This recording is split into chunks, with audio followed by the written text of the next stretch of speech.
Welcome to Dread Wave, where nightmares never end. My son George has always had the strangest friends. I'm not sure why, but in his earlier years, he always attracted what would be considered the weird kids. I've got a ton of stories about this, but there's one that kind of sticks out like a thorn. He was in the 4th grade, and we had just moved due to my husband's reassignment, so George was new to his school. He had always been an outgoing and friendly kid, so my husband and I weren't particularly worried about his ability to make new friends. We were transitioning well as a family, and everything was going well with him at school. I was beyond pleased the first time I met all of George's classmates' parents, as they all seemed like upstanding, honest people. A few months after the move, I got a call from George's school in the middle of the day requesting one of his parents come in to discuss an incident involving him and another student. My husband was at work, so I assumed the responsibility and agreed to meet with the principal. After picking up my son, I remember feeling a mixture of anger and confusion. Anger, obviously. I mean, my son had probably been in a fight, which I'd need to punish him for should I find out he was the antagonizer. But confusion as well. Physical altercations were very uncharacteristic of George, which made this more concerning to me. As I was walking him to the principal's office, he refused to answer any of my questions about the situation, which was also very unlike him. Usually, he was extremely talkative and what you'd call an oversharer, so his silence was somewhat unsettling. I figured he was either embarrassed or scared, so I didn't think much of it. The principal asked that George sit in the waiting room outside his office, so that's where I left him. After closing the door, the principal directed me to a chair in front of his desk, which is where I sat down. He began asking me questions about George. The kinds of questions you'd expect. How is his behavior at home? Does he listen? Does he talk back? Is he respectful? You know, things like that. I had nothing but positive things to say. George was an extremely well-behaved and respectful boy, and that's not the mother in me, I was just telling the objective truth. Eventually, the principal told me why I had been called in. Apparently, George had gotten into a brief altercation with a classmate after recess, a boy named Sebastian. I asked about the circumstances of the fight, and this is what I was told. They had been the last 2 students outside, and they were walking up the stairs together. Seemingly out of nowhere, George pulled an eraser out of his pocket and struck Sebastian over the head with it, causing him to fall to the ground and start screaming. I was baffled. It was totally unlike George to do something like that without being provoked. Plus, I had heard about the Sebastian boy before. George spoke fondly of him, like they were close friends. I asked the principal more questions, but he didn't seem to have the answers and ultimately admitted that no one had seen the incident. But both boys had independently confirmed details of the story. He then said that George wasn't in trouble, as a little fight wasn't too uncommon. He told me that he just wanted to inform me and that no further action would be taken, which definitely calmed me down. After that, he excused me, so I left. George was still silent about the whole thing as I drove him home and only opened up to me right before bedtime. Admittedly, I had grown frustrated with him for not talking to me, which was probably why he quit the silent act. He told me that Sebastian had tricked him. I asked him to elaborate, and he told me that they had been playing make-believe Street Fighter, as per Sebastian's instruction. George had pulled out an eraser for a KO move of some sort out of nowhere.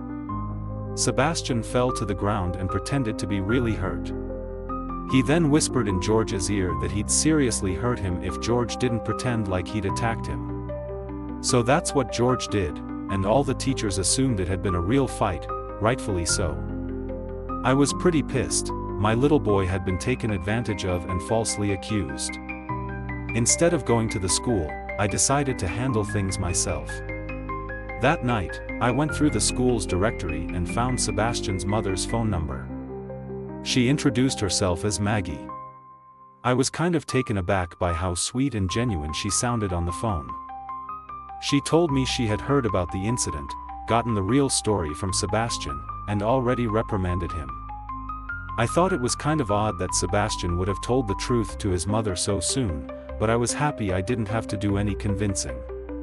She then went on to say that Sebastian had always had some minor behavioral problems growing up and he'd sometimes think and act like another person entirely. I actually started to feel bad the more she told me. It seemed as if he wasn't fully in control of some of his actions. Maggie suggested that the boys schedule a sleepover to make up for the whole thing and become better friends, which I thought was a great idea. She offered to host. And I was appreciative of that. That weekend, I drove over to her house with George, who had returned to his bubbly, talkative self. Maggie invited me in, and the two of us got to know each other over some wine while the boys played in the basement. Like I said before, Maggie seems like a completely upstanding person, and I really enjoyed her company. I ended up staying for a few hours, and the time flew by. Eventually, I just had to ask about Sebastian's behavior as it had been bugging me. For a while, her entire demeanor changed, and she lowered her voice a bit. She told me that he often had trouble making friends and that he's seen a few doctors, all of whom think it's something he'll outgrow soon. She went on to say that he's gotten much better at controlling himself, and the fact that he was being more social at school was a good sign.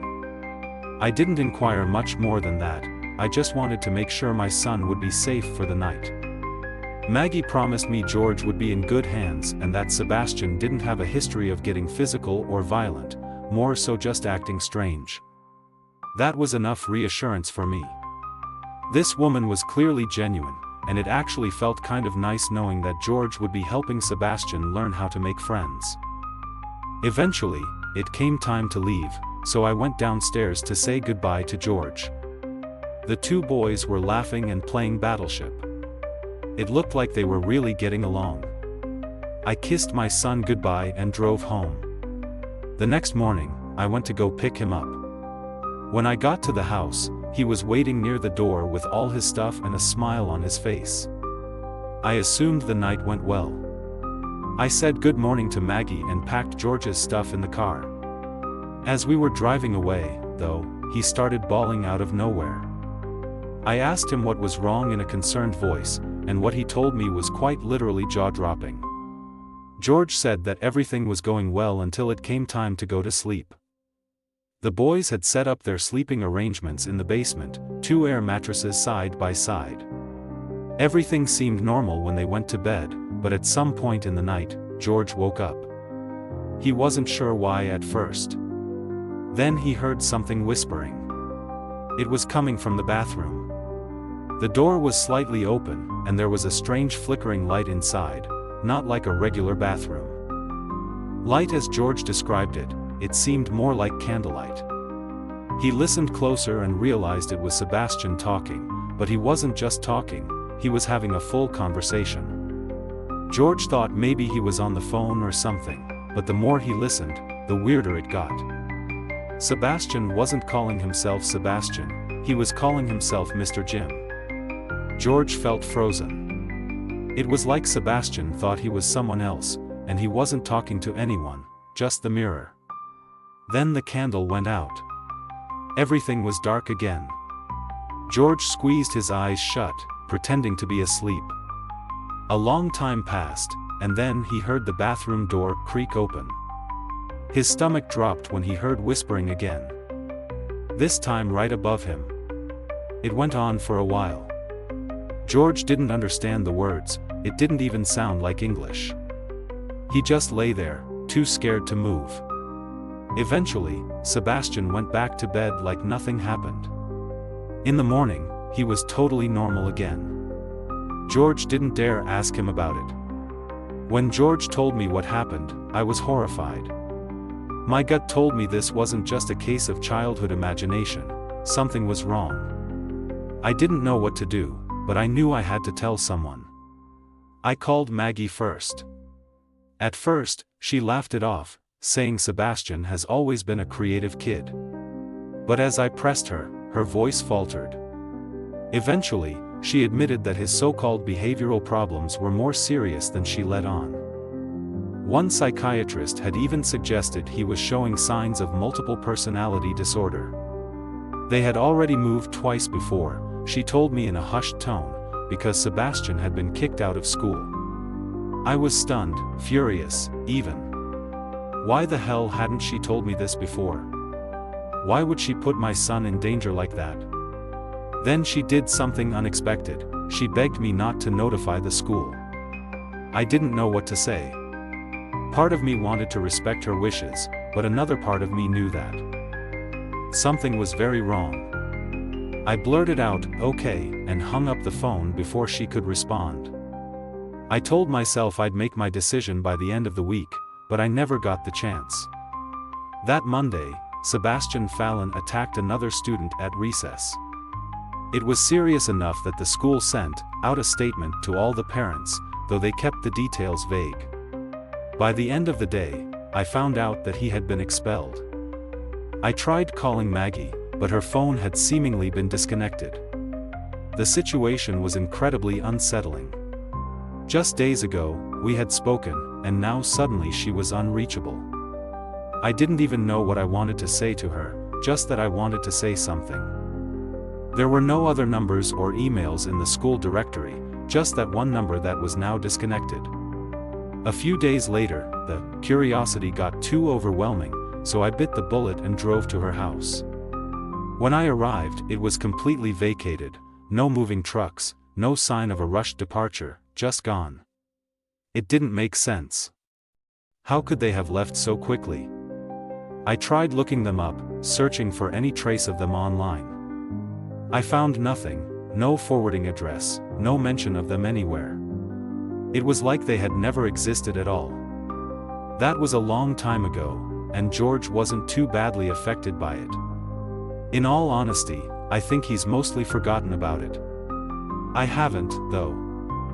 I often think about what could have happened to my son that night in that basement, or what kind of things that kid Sebastian has been doing since. My upbringing was a little unorthodox. I grew up in a Southern Baptist household, the kind where we didn't believe in ghosts but were absolutely certain about demons. Let me explain. If something strange happened, it wasn't a spirit or wandering soul, it was something darker, something biblical. I never fully bought into it, but the message was drilled into me from a young age. Rejecting demons meant rejecting Scripture itself. My mother, though, was different. Faith was optional for her. She wasn't atheist or agnostic, just indifferent. She'd say things like, "God and I have an understanding," whenever I pressed her about church. While I leaned into religion as a source of structure and stability, she drifted further from it. It was one of the many things that widened the gap between us. I won't sugarcoat it, my mother struggled with addiction and mental health issues, things she never wanted help for.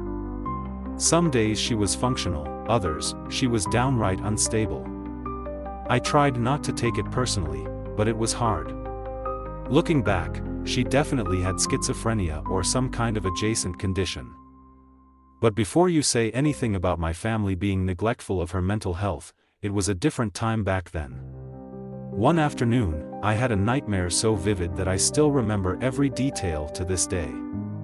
In the dream, I was lying in bed when my mother stormed into my room, screaming in a fit of rage.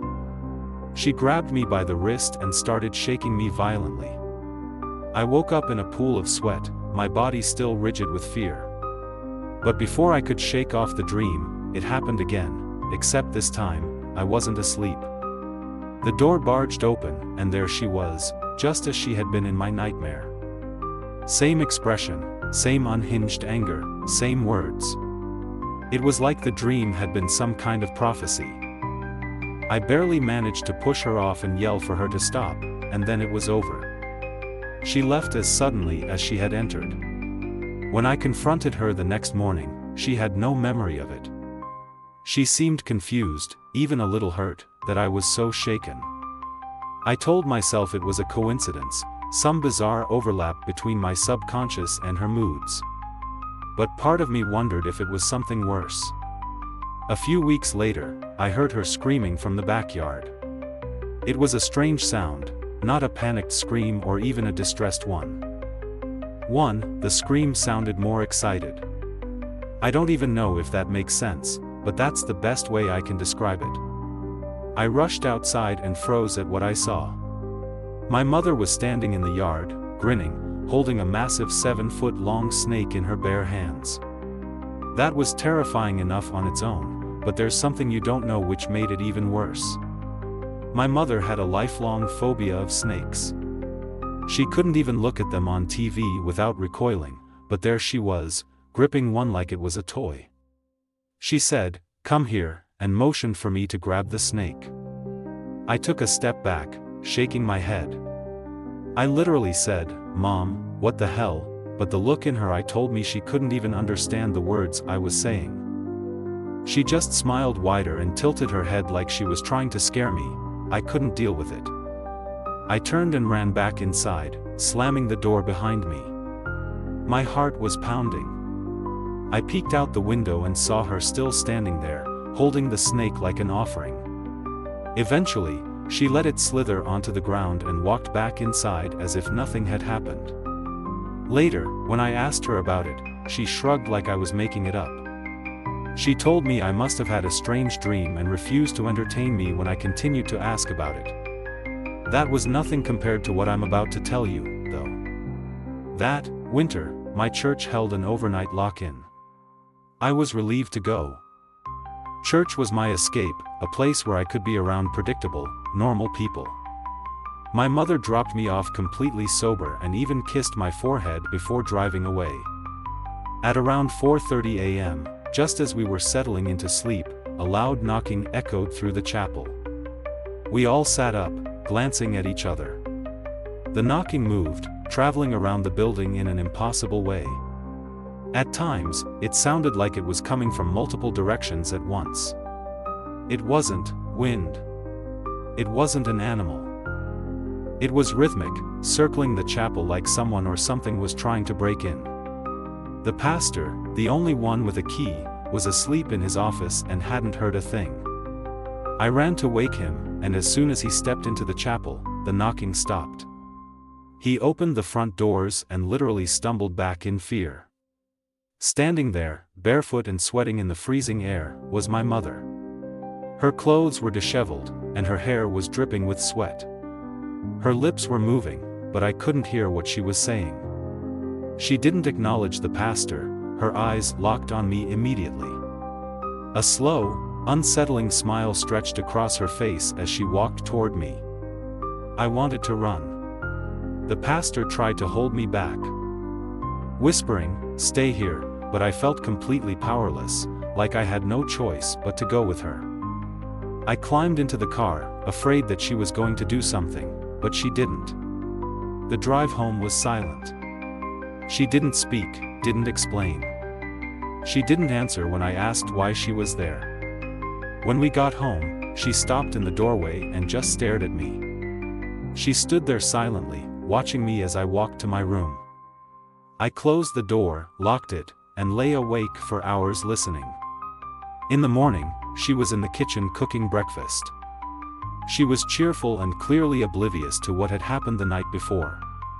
She jumped back when she saw me, saying she was just about to pick me up from the church.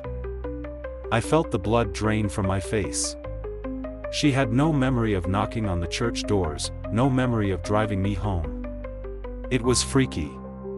I expected someone, the pastor, a church elder, even one of the deacons, to say something about what had happened, but no one did. It was like they didn't know what to make of it, or, worse, they didn't want to. That's kind of the way people treated my mom back then. That was decades ago. She's gone now, but her memory is something that will never leave me. For better or for worse, I don't know if I believe in demons or the supernatural anymore, but I can't explain what happens. The logical explanation is that she was suffering from mental illness, maybe addiction withdrawal, or maybe something else entirely. But the memory lapses, the eerie timing, the way she acted like a different person some nights, it still haunts me.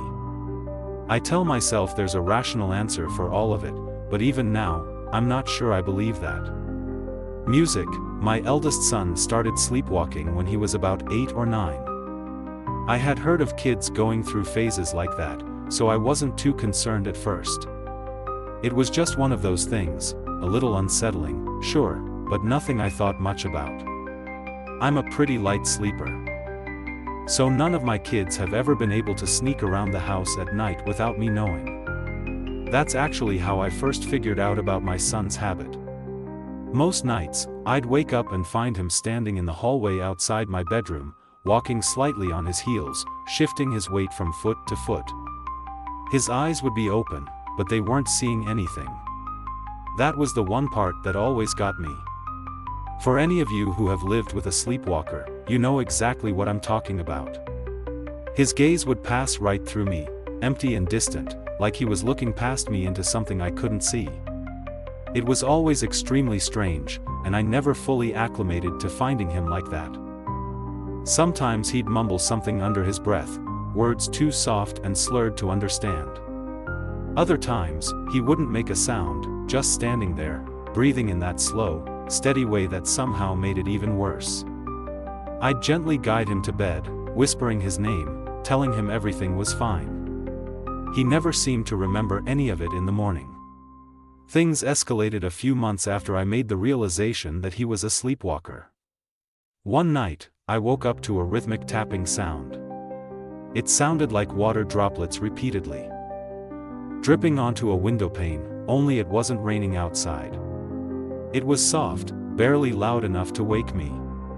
At first, I thought it was part of a dream, some far-off noise that my half-asleep brain had misinterpreted.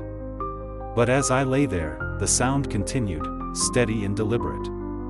It wasn't sporadic like rainfall would be, it occurred at regular intervals and always at the same volume. I kept listening, trying to figure out what it could be. It wasn't the house settling, and it wasn't the wind outside, it was too precise. Once I realized the tapping wasn't going to stop, I begrudgingly accepted that I'd have to deal with it. I sat up and looked towards the door, which is where the sound was coming from. My husband was fast asleep, and I didn't want to disturb him. I should mention that I wasn't scared, just curious, otherwise, I probably would have woken him up. Anyway, I got out of bed to investigate. When I stepped into the hallway, I saw him, my son, facing the wall, his forehead lightly knocking against it in slow, measured taps. His fingertips gently grazed the wall in rhythm with his forehead taps, as if he was trying to walk through it. I remember calling his name, my voice barely above a whisper. He didn't react, just kept pressing his head forward, knocking it in that eerie rhythmic way, like he was testing something, like he was trying to push through. I stepped closer. But right before I was about to intervene, I hesitated. Something about the way he was moving genuinely sent a chill right through me. I gently reached out and placed my hand on his shoulder, shaking him just enough to pull him out of whatever trance he was in. He blinked, took a step back, and then, as if nothing had happened, let me lead him back to bed. He never mentioned it in the morning. It happened a few more times, but it was pretty infrequent. If I'm being honest, I figured it was just another strange habit of sleepwalkers, maybe some kind of subconscious response to the wall being there, some internal sense of space that his dreaming mind hadn't accounted for, and eventually, he outgrew it. The sleepwalking stopped, and the strange vacant staring in the hallway became a weird little memory that I mostly forgot about. That is, until my younger son started doing the same thing years later, the sleepwalking, I mean. At first, I brushed it off. Kids go through phases, some behaviors repeat themselves. It was just so uncanny that both of them started sleepwalking around the same age. Again though, nothing too unusual, genetics are a fascinating thing. But eventually, I started noticing the little details, the things that gave me a growing sense of concern. It wasn't just that he sleepwalked, it was how he sleepwalked. He stood in the hallway, shifting from foot to foot, his eyes open but unfocused. He moved the same way as my older son had, with that slow, eerie rhythm, like his movements weren't completely random. It was unsettling. It felt like I was living the memory of watching my older son do the same thing years earlier.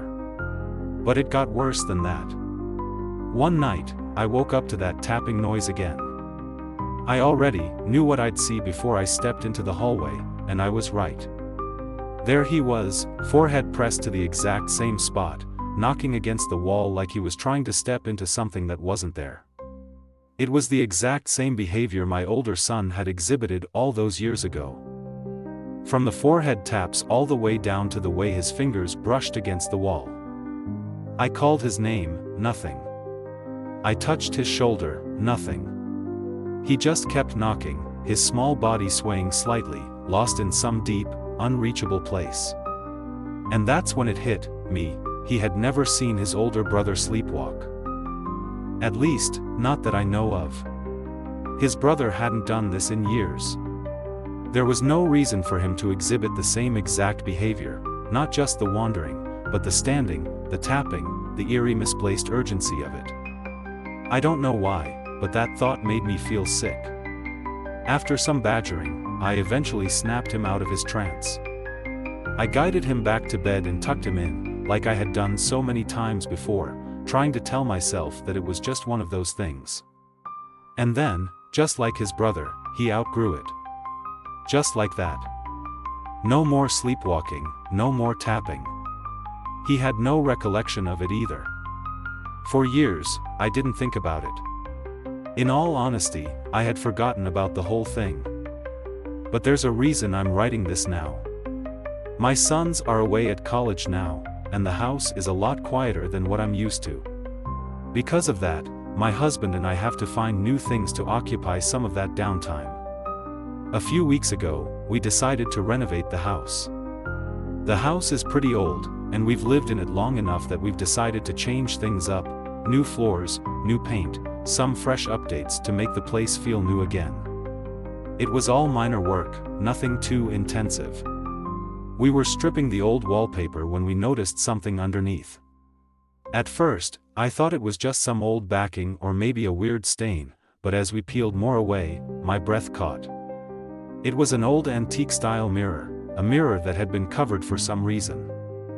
My first thought was, why the hell would someone cover a mirror instead of removing it? I felt ridiculous standing there, staring at a piece of glass like it was going to do something, but I couldn't help but feel like we weren't supposed to find it, like it had been sealed away for a reason. And that's when I realized the mirror was positioned in the exact spot on the wall that my sons had been bumping into all those years ago.